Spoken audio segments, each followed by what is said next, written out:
میں 25 سال کی تھی جب شوہر فوت ہو گیا تھا اور ایک 5 سال کی بچی تھی جب میری دوسری شادی ہو گئی تھی۔ میرا شوہر میری بچی کو بہت مارتا تھا اور جب میں اپنی بیٹی کو بچاتی تو وہ مجھے بھی مارنے لگتا تھا۔ ایک دفعہ تو میری بیٹی کی ٹانگ جلا دی۔ میری بیٹی ڈر سی گئی، سہم سی گئی اور منہ سے کچھ نہ بولتی تھی۔ ایک دن رات کو مجھے کچھ آواز آئی تو میں بھاگتی ہوئی گئی تو میرے قدموں تلے سے زمین نکل گئی۔ میری بیٹی کے ساتھ اس کا باپ، مجھے اپنی آنکھوں پر یقین نہیں آ رہا تھا۔ یہ میں کیا دیکھ رہی تھی؟ میرا شوہر میری 4 سالہ بیٹی کے ساتھ، نہ آسمان سر پر گرا تھا نہ ہی زمین پھٹی تھی، لیکن میری دنیا لٹ گئی تھی۔ میرا شوہر مجھے دیکھ کر بدحواس ہو گیا۔ میری بچی ہچکیوں سے رو رہی تھی۔ یہ کیسا اندھیر تھا، کیسا ظلم تھا۔ میرے شوہر جلدی سے کمرے سے باہر نکل گیا، لیکن میں یوں کھڑی تھی جیسے کوئی پتھر کا بے جان سا مجسمہ بن چکی ہوں۔ مجھے لگا کہ میں بے جان ہو چکی ہوں۔ میرے اندر سے روح پرواز کر گئی ہے۔ میرے پیر اپنی جگہ سے ہلنے سے قاصر ہیں۔ میری پتھر آنکھیں نہ جھپک رہی ہیں نہ رو رہی تھیں۔ کوئی تاثر نہیں تھا ان میں، کیونکہ جو کچھ میری آنکھوں نے دیکھا وہ میں کبھی سوچ بھی نہیں سکتی تھی۔ یہ تب کی بات ہے جب میں بیوہ ہو گئی تھی۔ سسرال والوں نے بھی شوہر کی آنکھیں بند ہوتے ہی آنکھیں بدل لی تھیں۔ مجھے گھر سے نکال دیا گیا تھا۔ مجھے پھر سے والدین کی دہلیز پر آنا پڑا۔ میری عدت ختم ہوتے ہی میرے والد نے مجھ سے جو کہا وہ میرے لیے باعث تکلیف سی بات تھی۔ میں مسلسل انکار کر رہی تھی۔ میرے والد بھی میری دوسری شادی کے لیے کہہ رہے تھے، لیکن میں کیسے اس بات پر رضامند ہو سکتی تھی؟ ابھی چند ماہ پہلے ہی تو میں ایک بہت بڑے صدمے سے دوچار ہوئی تھی۔ کتنی خوشحال زندگی تھی میری۔ انور میرا بہت خیال رکھتے تھے، لیکن ایک حادثے نے مجھ سے میرا سب کچھ چھین لیا تھا۔ میرا پہلا شوہر انور مجھ سے بہت محبت کرتا تھا، مجھ پر جان چھڑکتے تھے۔ ان کی حادثاتی موت نے مجھ سے میرا سب کچھ چھین لیا تھا۔ میری ایک بیٹی تھی جو کہ 4 سال کی تھی، جو کہ اب میری کل کائنات تھی۔ جب میں اپنی زندگی میں دوسرے مرد کا تصور بھی نہیں کر سکتی تھی، اس لیے یہی سوچ لیا تھا تمام عمر اپنی بیٹی کے نام پر گزار دوں گی۔ میں پڑھی لکھی تھی، ٹیچنگ کر کے اپنا اور اپنے بچے کا بوجھ اٹھا سکتی تھی، لیکن لوگوں کی باتوں نے اور میری بھابھی اور میرے بھائی کے اکھڑے ہوئے رویے کی وجہ سے میرے بوڑھے باپ نے میرے سامنے اپنے ہاتھ جوڑ دیے۔ کہنے لگے، روبی، ہم دونوں میاں بیوی بوڑھے ہو چکے ہیں، تو ابھی بھی جوان ہے۔ ہماری آنکھیں بند ہوتے ہی لوگ تمہارا جینا دوبر کر دیں گے۔ اپنا نہیں تو ہمارا ہی خیال کر لو۔ تمہاری فکر ہمیں چین سے مرنے بھی نہیں دے گی۔ میرے والد کی آنکھوں سے بہتے آنسو، بڑھاپے اور بے بسی سے کپ کپاتے جوڑے ہاتھ دیکھ کر میں بے بس ہو گئی تھی۔ میں نے کہا کہ میں اپنی بیٹی کو اپنے ساتھ رکھوں گی۔ میرے والد نے کہا، ہاں، نادر کو اس بات سے کوئی اعتراض نہیں ہے۔ جس دن میرا نکاح ہوا، میرا دل بے چین سا تھا۔ ایک عورت کے لیے یہ بات اذیت ناک ہوتی ہے کہ اس کی زندگی میں کوئی دوسرا مرد آ جائے۔ مجھے اپنے پہلے شوہر سے اتنی محبت تھی کہ میں نہیں سمجھتی تھی کہ اس کی جگہ کوئی لے سکتا تھا، لیکن یہ بھی ایک تلخ حقیقت تھی کہ زندگی گزارنے کے لیے سہاروں کی ضرورت ہوتی ہے۔ ایسا ہی ایک رشتہ میرا نادر سے جڑنے جا رہا تھا۔ اگر یہ کہا جائے تو کہ عورت دوسری شادی صرف سمجھوتے کے لیے ہی کرتی ہے، تو مجھے نہیں لگتا کہ جھوٹ ہوگا، کیونکہ میں نادر کے لیے ایک سمجھوتے کی زندگی کی ابتدا کرنے جا رہی تھی۔ میں نے ہلکے گلابی رنگ کا جوڑا زیب تن کیا، میک اپ بھی ہلکا سا کر لیا تھا۔ میری بیٹی بھی تیار تھی۔ میں نے اپنے سامان کے ساتھ اس کا بھی سامان اپنے ساتھ پیک کیا تھا۔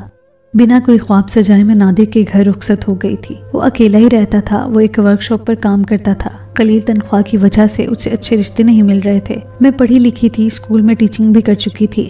اب بھی مجھے نادر کے ساتھ زندگی گزارنے کے لیے ٹیچنگ جاری رکھنی تھی، تب ہی اس گھر کی دال روٹی چل سکتی تھی۔ میں دلہن بنے بیٹھی تھی۔ میری بیٹی سو چکی تھی، میرے کمرے میں صوفے پر ہی لیٹی تھی جب نادر کمرے میں داخل ہوا۔ میرے دل میں ایسی کوئی امنگ نہیں تھی، لیکن پھر بھی میرا شوہر شاید مجھ سے بہت ہی امیدیں لگا کر آیا تھا۔ میرے پاس بیٹھ کر کہنے لگا کہ میرے گھر پر غربت کا سامنا تو تمہیں شاید کرنا پڑے گا، لیکن میری ذات سے تمہیں کبھی کوئی تکلیف نہیں ہوگی۔ میں نے جواب میں کچھ نہیں کہا۔ مجھے منہ دکھائی میں نادر نے ایک گلاب کا پھول دیا۔ میں نے وہ بھی مسکرا کر پکڑ لیا۔ میری مسکراہٹ بھی پھیکی سی تھی، ہر جذبے سے آری۔ میں چاہ کر بھی نادر کے جذبات کو اپنے دل میں محسوس نہیں کر پا رہی تھی، جیسے میرے دل میں انور کے لیے تھا۔ نہ آنکھوں میں ایسا کوئی حسین خواب تھا، نہ ہی اچھوتے جذبات کا سمندر۔ مجھے بس ایک زندگی کی گاڑی کو آگے بڑھانا تھا۔ مجھے لگ رہا تھا جیسے میں کوئی کٹ پتلی سی ہوں، یا جو زبردستی سے وہ سب کرنے پر مجبور ہے جسے ایک کٹ پتلی بحالت مجبوری اس لیے کر رہی ہوتی ہے، اس کی ڈور کسی اور کے ہاتھ میں ہوتی ہے۔ میں بھی بھائی کے ناگوار رویے، بھابھی کی بد مزاجی اور باپ کی بے بسی کی وجہ سے نادر کے سامنے بیٹھی تھی۔ میں انور کے ساتھ اپنی زندگی کے 5 سال بے حد خوبصورت گزارے تھے۔ وہ لمحے میرے لیے زندگی کا ایک خوبصورت اثاثہ تھا۔ کسی چیز کی کمی انور نے مجھے کبھی محسوس نہیں ہونے دی تھی۔ اس وقت میرے یہی بہن بھائی میرے ناز نخرے اٹھاتے تھے کیونکہ میں ان کے لیے نت نئے تحائف لے کر جاتی تھی، اور اب جب میں مجبوری کے ہاتھوں بے بس ہو کر تہی دامن گھر آ کر بیٹھی تھی تو انہیں میں اور میری بچی بوجھ لگنے لگے تھے۔ نادر کے گھر پر سب سے پہلا سامنا میرا جس چیز سے ہوا وہ میری غربت تھی۔ گلاب کے پھول کو مجھے پکڑا کر وہ کچھ شرمندہ سا ہو کر کہنے لگا کہ میرے پاس اتنے پیسے نہیں ہیں کہ تمہیں قیمتی تحائف دے سکوں۔ میں نے اس کی خفت کو دور کرنے کے لیے اس سے کہا کہ میرے لیے یہ بھی بہت قیمتی ہے۔ یہ لفظ بھی اس وقت صرف میں نے زبان سے ادا کیا تھا، ورنہ دل تو اب بھی انور کے نام پر دھڑک رہا تھا۔ نادر میری بات سن کر خوش ہو گیا، پھر اٹھ کر صوفے پر چلا گیا، میری بیٹی کو گود میں لیا اور بیڈ پر لٹا دیا۔ میں اسے حیرت سے دیکھنے لگی کیونکہ نادر کی یہ پہلی شادی تھی اور شادی کو لے کر اس کے بہت ارمان بھی ہوں گے۔ پھر وہ رابعہ کو کیوں میرے پاس لٹا رہا تھا؟ نادر کہنے لگا کہ چھوٹی سی گڑیا ہے یہ بچی، رات کو اگر اس کی آنکھ کھل گئی تو تمہیں ڈھونڈے گی، تم اسے اپنے پاس سلا لو، میں صوفے پر جا کر سو جاتا ہوں۔ مجھے نادر کی بات پر جتنی حیرت ہوئی تھی اتنی کم تھی۔ مجھے اس بات کی خوشی بھی ہوئی کہ وہ میری بچی کا احساس کر رہا تھا۔ یہ پہلی بات تھی جس نے مجھے نادر کے لیے سوچنے پر مجبور کیا تھا۔ اگلے روز نادر اپنی ورک شاپ پر چلا گیا۔ میں نے گھر کے کام کاج شروع کر دیے۔ میرے پاس پیسے موجود تھے، گھر پر راشن کے نام پر کچھ بھی نہیں تھا۔ میں اپنے پیسوں سے راشن لائی تھی، کھانا بنایا، گھر کی صفائی کی۔ نادر جب گھر آیا تو میری بیٹی رابعہ کے لیے بہت سی چیزیں لے کر آیا۔ رابعہ خوش ہو گئی، گھر کو صاف دیکھ کر مجھ سے کہنے لگا کہ تم نے تو میرا گھر ہی سجا دیا ہے۔ ہم نے مل کر کھانا کھایا۔ پھر ہمیں یہ تھا کہ جب تک میں اسکول سے واپس نہیں آ جاتی تھی نادر گھر پر ہی رہا کرتے تھے۔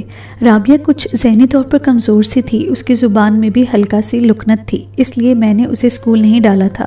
رابعہ اکیلی تو رہ نہیں سکتی تھی، نہ ہی اسکول میں بچے لانے کی اجازت تھی۔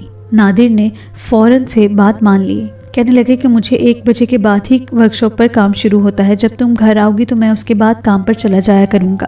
مجھے بھی رابعہ کی طرف سے تسلی سی ہو گئی۔ نادر رابعہ کے سے بہت پیار کرتا تھا، وہ بھی بہت جلد اس سے مانوس سی ہو گئی تھی، اسے بابا بابا کہہ کر پکارنے لگی تھی۔ میں خوش تھی کہ میری بیٹی باپ کے پیار سے محروم نہیں رہے گی، لیکن شاید یہ میری خام خیالی تھی۔ نادر مجھے اور رابعہ کو ہر ہفتے میرے میکے لے جاتا۔ ریپیٹ، میرے گھر والوں کے ساتھ بھی اس کا رویہ بہت اچھا تھا۔ وہ تو یوں میرے ماں باپ کے ساتھ اپنے پن کا مظاہرہ کرتا جیسے اس کا سگا بیٹا ہو۔ میرے والد مجھ سے کہتے، دیکھا تم نے نادر کتنا اچھا ہے، تم تو یوں ہی پریشان ہو رہی تھی۔ اب تو مجھے بھی لگنے لگا تھا کہ میں خواہ مخواہ ہی پریشان ہو رہی تھی۔ پہلے پہل تو جب میں تھکی ماند گھر لوٹتی رابعہ مجھے خوش نظر آتی۔ نادر اسے ٹافیاں اور چاکلیٹ اور جانے کیا کچھ بازار سے لا کر دیتا تھا۔ میں آتے ہی کھانے کی تیاری میں لگ جاتی تھی، نادر اپنی ورک شاپ پر چلا جاتا۔ وقت یوں ہی گزر رہا تھا۔ ایک بار جب میں گھر آئی رابعہ ڈری سہمی بیٹھی تھی، مجھے دیکھ کر میرے سینے سے لگ گئی۔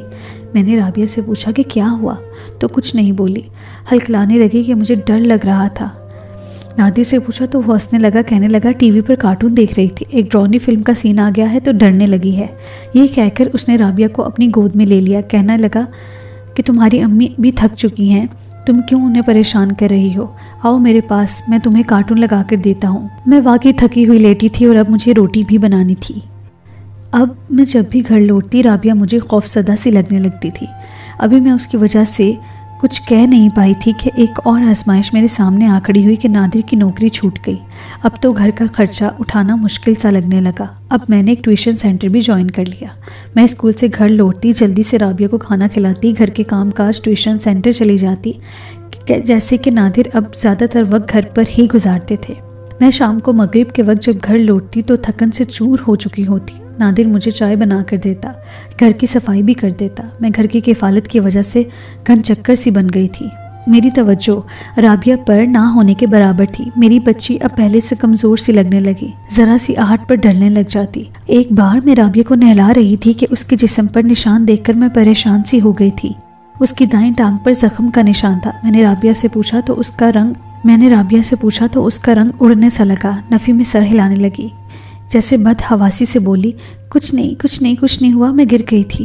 میں اس کی بات پر پریشان سی ہو گئی۔ میں نے نادر سے پوچھا کہ تم رابعہ کا خیال کیوں نہیں رکھتے؟ وہ اسے اتنی بری چوٹ لگی ہے، زخم تو دیکھو کتنا گہرا ہے۔ میری بات سن کر نادر پہلے تو بخلا گیا، پھر سنبھل کر کہنے لگا بچی ہے، پورا دن کھیلتی رہتی ہے، لگ گئی ہوگی چوٹ، اتنا تو خیال رکھتا ہوں اس کا، لیکن تمہیں کبھی بھی یقین نہیں آ سکتا، چاہے میں رابعہ کا جتنا بھی خیال رکھوں تم مجھے ستیلا ہی سمجھو گی۔ میں نے کہا یہ بات نہیں ہے۔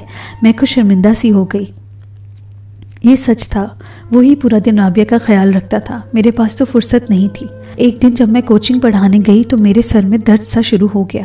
درد سے اتنی شدت اختیار کی کہ مجھے واپس گھر آنا پڑا۔ گھر کے دروازے کی چابی میرے پاس موجود تھی۔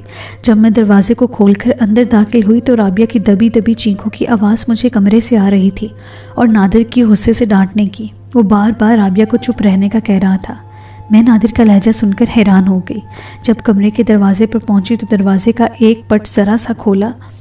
اندر جو منظر میری آنکھوں نے دیکھا میری روح تک لرز کر رہ گئی تھی۔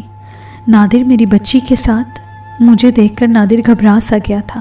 میں یوں کھڑی تھی جیسے پتھر کی ہو چکی ہوں۔ وہ جلدی سے کمرے سے باہر نکل گیا۔ میری بچی ہچکیوں سے رو رہی تھی۔ میں مرے مرے قدم اٹھائے رابعہ تک پہنچی اور بیڈ پر کسی مردہ وجود کے ساتھ بیٹھ گئی۔ میری بیٹی میرے سینے سے لگ کر رونے لگی۔ مجھے رابعہ کے چپ رہنے کی وجہ سمجھ آ گئی تھی۔ وہ کیوں خوفزدہ رہتی تھی۔ نادر اسے ہراساں کرتا تھا، ڈراتا دھمکاتا تھا کہ وہ جو بھی گھٹیا حرکتیں اس معصوم سی بچی کے ساتھ کر رہا ہے وہ مجھے ذکر نہ کرے۔ ایک تو وہ پہلے ذہنی طور پر کمزور تھی، اس پر یہ کہ وہ اس کی زبان پر لکنت تھی، وہ اٹک اٹک کر بات کرتی تھی۔ مجھے یاد آنے لگا کہ جب اس کا سگا باپ زندہ تھا تو کیسے اپنی بچی کے علاج کے لیے مارا مارا پھرتا تھا، کیسے لاڈ وہ میری بیٹی کے لاڈ اٹھاتا تھا۔ آنسو ٹوٹ ٹوٹ کر میری آنکھوں سے گرنے لگے۔ میں نے رابعہ کو اپنی سینے سے بیچ لیا۔ 4 سال کی بچی تھی وہ، صرف 4 سال کی۔ کیسی حیوانیت ہے یہ، کیسی ہوس جو اتنا اندھا کر دے۔ معصوم اور چھوٹی سی بچی پر بھی رحم نہیں آیا۔ میں رابعہ کو چپ کروایا، اس کو کھانا کھلا کر سلا دیا۔ رات کو نادر دیر سے گھر لوٹا، لیکن ڈھٹائی کا یہ عالم تھا کہ اسے اپنے کیے پر ذرا بھی شرمندگی نہ تھی۔ میں اتنے غصے میں تھی کہ میرا بس چلتا تو اس کا قتل ہی کر ڈالتی۔ میں نے اس کا گریبان پکڑ لیا۔ میں نے کہا کہ تمہیں شرم نہیں آئی ایک معصوم بچی کے ساتھ ایسا رویہ کرتے ہوئے؟ تم انسان ہو یا جانور ہو؟ میں چلا کر بول رہی تھی۔ میرے اندر اتنا غصہ تھا کہ نادر کو مار ڈالتی۔ میں نے کہا کہ میں تمہارا گھر چلانے کی خاطر صبح سے شام تک ایک مشین کی طرح سے کام کر رہی ہوں اور تم میری معصوم بچی کے ساتھ۔ اس نے اپنے گریبان سے میرے ہاتھ چھڑوائے، کہنے لگا کہ تمہاری نظر میں فطور ہے۔ میں نے ایسا کچھ نہیں کیا، تمہاری بیٹی کی کمر میں درد تھا، اس لیے میں دیکھ کر کوشش کر رہا تھا کہ اس کی کہیں چوٹ نہ لگ گئی ہو۔ وہ رو رہی تھی اس لیے مجھے اسے ڈانٹنا پڑا، لیکن تم ہمیشہ یہی سوچ سکتی ہو کیونکہ میں ستیلا ہوں۔ مجھے اس کی کسی بات پر اعتبار نہ تھا۔ میں اگلی روز ہی اپنے باپ کے پاس گئی، اپنے والدین کو اس کی ساری حرکتیں بتا دی۔ ابا نے جب نادر سے بات کی تو وہ ہر بات سے مکر گیا، کہنے لگا فریدہ غلط سوچ رہی ہے، نہ جانے کیوں میرے والد کو میری بات جھوٹی لگی اور نادر کی سچی۔ کہنے لگے کہ تمہیں غلط فہمی ہوئی ہے۔ میں نے کہا ابا میں ماں ہوں، ایک عورت ہوں، مجھے کوئی غلط فہمی نہیں ہوئی۔ میری بھابھی کہنے لگی کہ تم خود ہی اس کے ساتھ بسنا نہیں چاہتی، اس لیے ایسے بہانے بنا رہی ہو۔ جیسا رویہ وہ اب تک میرے گھر والوں کے ساتھ رکھتا آیا تھا انہیں وہی سچ لگنا تھا۔ میرے بھائی کو بھی میں ہی بری لگی، کہنے لگے کہ غلطی ہماری ہے، تجھے شادی کے بعد اچھی طرح سے یہ سمجھا دیتے کہ ہماری امید اب اپنے دل میں مت رکھنا، اچھے خاصے شوہر میں تجھے عیب نظر آ رہے ہیں، اب بہت ہو چکا، نادر باہر بیٹھا ہے، اپنا سامان اٹھاؤ اور چلتی پھرتی نظر آؤ، آئندہ یہاں قدم مت رکھنا، نادر اچھا ہے یا برا، وہی گھر اب تمہاری آخری پناہ گاہ ہے، تم جیو یا مر جاؤ لیکن یہاں لوٹ کر مت آنا۔ میں نے بھائی کو تعصب سے دیکھ کے کہا اللہ نے بیٹیاں تو تمہیں بھی دی ہیں، جو کچھ میری بیٹی کے ساتھ ہوا کیا اگر وہ تمہاری بیٹی کے ساتھ کر گزرے گا تب بھی تم یہی کہو گے؟ میری اندر کا کرب تھا جسے میں زبان پر لانے سے روک نہیں پائی تھی۔ میرا بھائی تو چپ سا ہو گیا لیکن میری بھابھی تو بھپھر سی گئی، کہنے لگی بکواس بند کرو، نکلو یہاں سے۔ میرے ابا آج بھی سر جھکائے بیٹھے تھے۔ میں سمجھ گئی تھی کہ وہ بیٹے اور بہو کے ہاتھوں مجبور ہیں، اس لیے واپس مجھے نادر کے گھر ہی جانا پڑا۔ وہ جیسے اور بھی شیر سا ہو گیا۔ میں نے نوکری سے انکار کیا تو مجھے غصے سے پھنکار کر بولا کہ بکو مت، جیسے پہلے گھر چل رہا تھا اب بھی ویسے چلے گا، اب یہ مت سمجھنا کہ تمہارے پاس اس گھر کے علاوہ کوئی آسرا ہے۔ شاید وہ میرے بھائی کی ساری باتیں سن چکا تھا، اس لیے اپنا اصل روپ مجھے دکھانا چاہتا تھا۔ میں اب رابعہ کو اپنے ساتھ لے جاتی تھی۔ ایک بار مجھے بہت بخار تھا تو میں ڈاکٹر کے پاس چلی گئی۔ اس وقت نادر گھر پر نہیں تھا۔ رابعہ کارٹون دیکھ رہی تھی۔ میری مجبوری یہ تھی کہ میں اپنا آپ سنبھال نہیں پا رہی تھی، رابعہ کو اپنے ساتھ لے کر نہیں جا سکتی تھی، اس لیے اسے گھر پر ہی چھوڑ گئی۔ لیکن جب دوا لے کر واپس آئی، نادر گھر آ چکا تھا۔ اس نے میری بچی کو تشدد کا نشانہ بنایا تھا، اس کی ٹانگ پر گرم سوراخ لگا دی تھی۔ وہ تڑپ رہی تھی، دیکھ کر میرا دل دہل گیا۔ میں بیماری اور نکاہت کے باوجود تیز قدم اٹھاتی اس کے پاس آئی۔ وہ اسے کہہ رہا تھا، تو نے اگر اب اپنی اماں کے آگے زبان کھولی تو دیکھ میں تیرے ساتھ کیا کرتا ہوں۔ نادر کی میری طرف پشت تھی، میری آمد سے انجان تھا۔ میں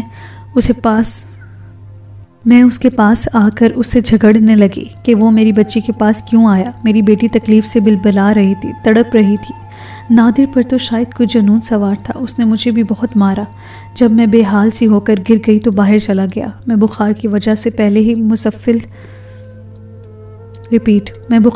سے پہلے ہی مزمحل تھی۔ اس پر اپنے وجود پر پڑنے والی مار نے مجھے بالکل بے جان سا کر دیا تھا۔ میری آنکھوں سے آنسو بہہ رہے تھے۔ میرے میکے کے دروازے مجھ پر بند ہو گئے تھے۔ بس ایک ہی راستہ تھا جو کہ میرے پاس بچا تھا، وہ تھا کہ میں پولیس کو نادر کے خلاف رپورٹ درج کرواتی۔ میں نے اپنے پرس سے فون نکالا اور پولیس اسٹیشن فون کر دیا۔ کچھ ہی دیر میں پولیس پہنچ گئی۔ نادر دوسرے کمرے میں بیٹھا تھا۔ میں نے پولیس والوں سے کچھ نہیں چھپایا۔ میری اور میری بچی کی حالت دیکھ کر نادر کے خلاف FIR کر چکے تھے۔ میں جانتی تھی کہ مجھے میری لڑائی خود ہی لڑنی ہے۔ پولیس نادر کو گرفتار کر کے لے جا چکی تھی۔ میں خود جبر سہ بھی لیتی، لیکن میری بات نہیں تھی، یہ بات میری بیٹی کی تھی۔ میں نے نادر کے خلاف کیس فائل کر دیا۔ عدالت میں بھی میں نے نادر کی ساری گھٹیا حرکتوں کے بارے میں بتایا، اپنی بیٹی کے جسم پر لگے زخم دکھائے۔ نادر کو سزا ہو چکی تھی۔ مجھے میرے والد اور بھائی لینے آئے، لیکن میں نے ان کے ساتھ جانے سے انکار کر دیا۔ ایک کمرے کا گھر کرائے پر لیا اور وہیں رہنے لگی۔ ظلم کو سہنا اور برداشت کرنا، دوسرے کو خود پر ظالم بنا کر ظلم سہنے سے بہتر ہے کہ خود کفیل ہو کر زندگی گزاری جا سکے۔ مجھے اپنے بھائی اور باپ سے ایک ہی شکوہ ہے کہ جب بیٹی کو بیاہ آنے کے بعد اس سے پوچھنا ہی نہیں تو وہ کس حال میں ہے، تو ان کی شادی بنا تحقیق اور چھان بین کے بغیر نہ کریں۔ ہمارے معاشرے میں انسانی روپ میں نہ جانے کتنے نادر جیسے ہوس کے درندے ہیں، ہوس کے درندے طاق لگائے بیٹھے ہیں، جنہیں معصوم سی بچیوں پر بھی ترس نہیں آتا۔ نادر ایک نفسیاتی شخص تھا جسے چھوٹی بچیوں کی ہوس تھی۔ کم عمری میں اس کے والدین انتقال کر چکے تھے۔ اس کے چچا نے اسے ایک ورک شاپ پر نوکری میں ڈال دیا تھا۔ وہاں وہی ایک چھوٹا تھا، باقی سب لڑکے جوان تھے۔ ان کے ساتھ بیٹھتے اور واہیات جملے بازی اور غیر اخلاقی ویڈیوز دیکھ کر وہ اپنی عمر سے پہلے ہی بلوغت کو پہنچ چکا تھا، لیکن غربت کی وجہ سے شادی ممکن نہیں تھی۔ وہ لڑکے کبھی بھی چھوٹی بچیوں کے اغوا کر کے اسے ورک شاپ پہ لے جاتے اور رات کو ورک شاپ کو باہر سے تالا لگا کر بچیوں کو ہوس کا نشانہ بناتے تھے۔